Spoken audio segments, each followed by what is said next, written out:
If you're born after 1970, then I'm sure there's a big chunk of our monetary history that you're not aware of. This history is a vital point in understanding the journey of sound money and fiat currency here in the United States of America. Today I'm going to share with you a few facts that are quite interesting, as well as definitely some eye-openers in this journey of monetary awareness.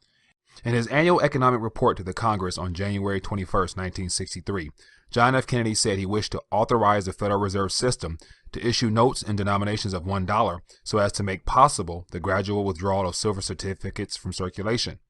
In conjunction with JFK's plan, he signed Executive Order 11,110, which amended Executive Order 10,289 from 1951, which allowed the Secretary to issue more silver certificates if any were needed during the transition period. The U.S. Congress passed the Act of June 4, 1963, which provided, among other things, the blueprint to remove U.S. certificates from circulation. Silver certificates were U.S. legal tender and entitled the holder to redeem them for face value in silver.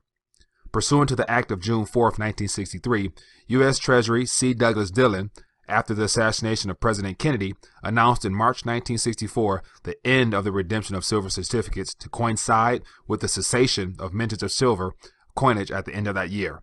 The act allowed the exchange of silver certificates for silver bullion up until June 24, 1968.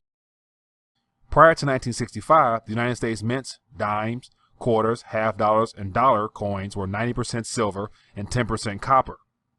Silver coins were so prevalent as a form of everyday currency in the United States that the U.S. Mint made 550 million ounces of silver to produce 1964 dated dimes, quarters, and half dollars. This chart shows the breakdown of the number of coins minted in 1964 and the amount of silver required to mint them. Pursuant to the Coinage Act of 1965, U.S. coins would no longer be made of 90% silver. Kennedy half dollars would be minted of 40% silver from 1965 to 1970. From 1965 on, U.S. coins would be minted from a mixture of copper and nickel. If that was a surprise, shortly afterwards another shock was fast approaching: the removal of U.S. bills larger than 100 from circulation. On July 14, 1969, Secretary of Treasury David M. Kennedy and the Fed announced that they would immediately stop distributing currency in denominations higher than $100.